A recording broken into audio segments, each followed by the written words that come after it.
हम प्रभु परमेश्वर को धन्यवाद देंगे आज की सुंदर सुबह के लिए, जो सुंदर सुबह प्रभु ने मुझे और आपको दी है कि हम उसके पवित्र चरणों में आकर उसकी महिमा करें। परमेश्वर ने आज का दिन हमें दिया, इसके लिए हम परमेश्वर को दिल की गहराई से धन्यवाद देते हैं। Living Christian movement fellowship ministry की ओर से भी आप सभी को दिल की गहराई से धन्यवाद। आप हमारे साथ जुड़े हैं, आप हमारी मदद कर रहे हैं प्रार्थना के द्वारा, सहयोग के द्वारा। प्रभु आप सबको बहुत आशीष दे और प्रभु का हाथ आप पर और आपके पूरे परिवार पर बना रहे। आज के दिन की शुरुआत हम प्रभु के इस वचन के साथ करना चाहते हैं, ताकि वचन हमारे जीवन में आशीष को देता चला जाए। आज 12 तारीख है, हम प्रभु की स्तुति करते हैं। इस महीने की 12 तारीख तक आपने हमें, परमेश्वर ने हमें पहुंचाया है और मैं दिल की गहराई से परमेश्वर को तो धन्यवाद देता हूँ और आप सबको भी। आज हम देखना चाहेंगे पहला कुरिन्थियों का पहला अध्याय और उसके 26 पद से मैं आपके सामने पढ़ूंगा।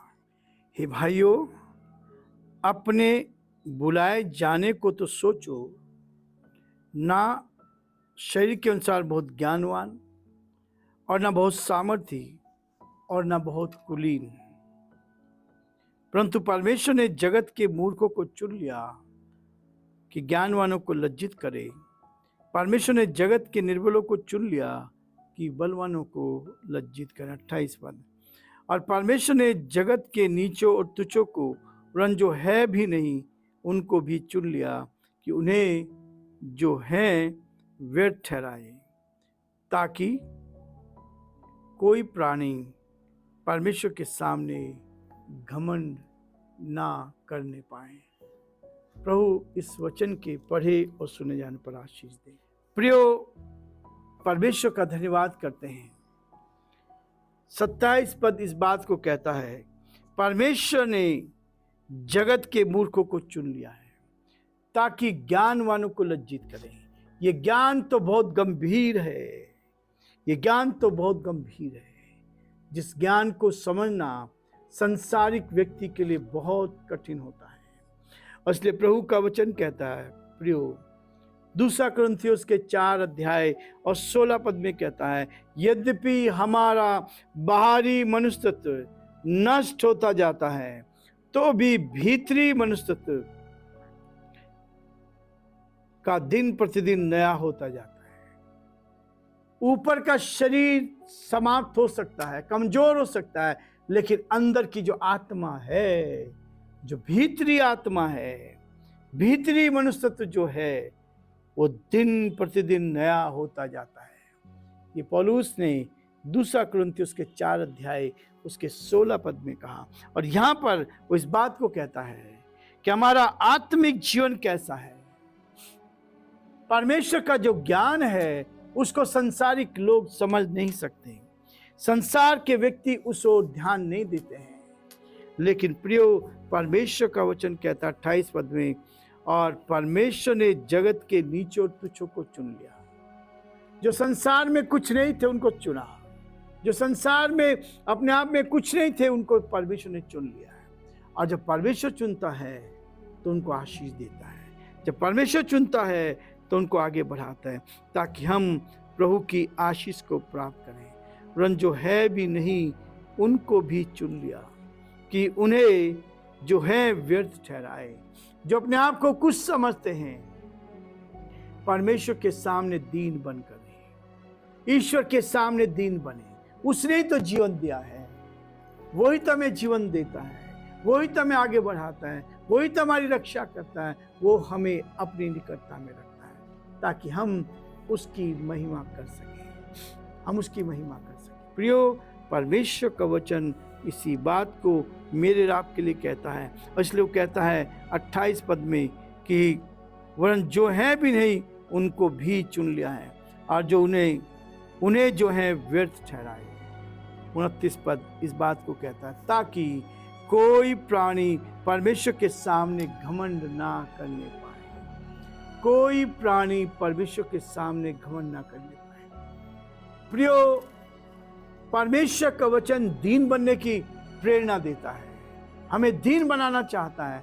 ताकि हम दीन बनकर परमेश्वर के साथ आगे बढ़ते जाएं। दीनता का जीवन हमारा होता चला जाए, हम दीन बनकर परमेश्वर की महिमा करें। और इसलिए परमेश्वर ने कमजोरों को, निर्बलों को, जिनके पास कुछ नहीं था उनको चुन लिया है ताकि उनको बलवान बना दे, उनको बलवान बना दे। परंतु उसी की ओर से तुम मसीह यीशु में हो।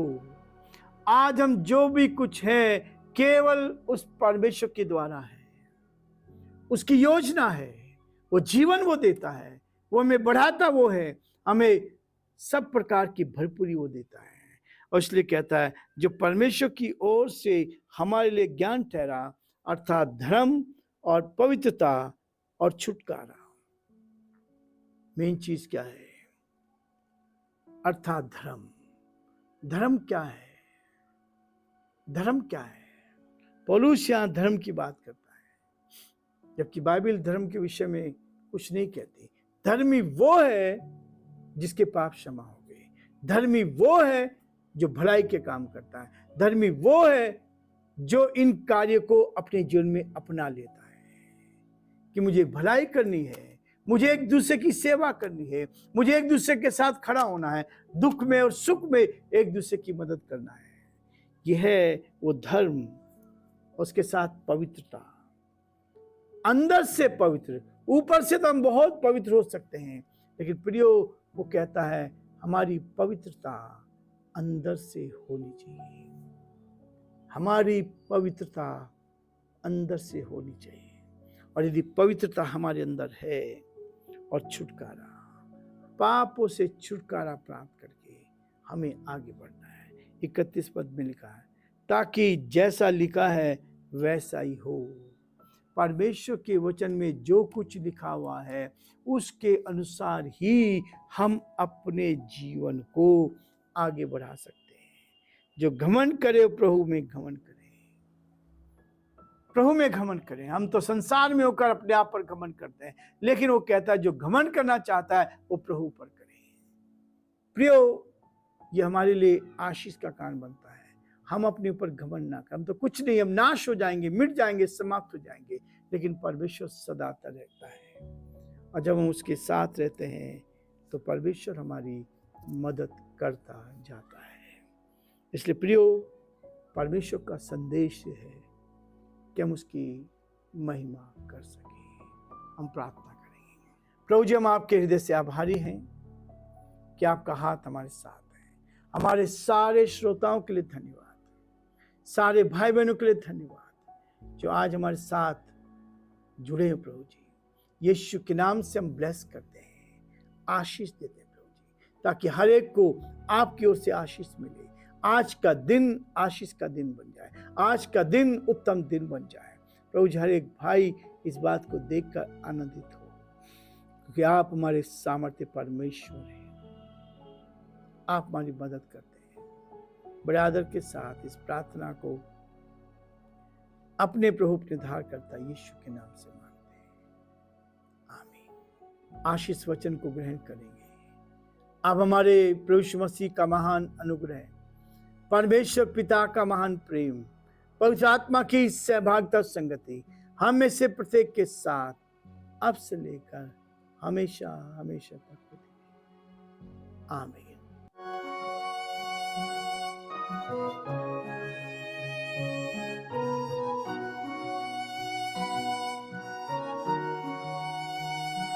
कलवरी के पास खड़ा हो, खून की धारा देखता जा, तेरे पापों का यही दाम दिया है मसीह यीशु ने।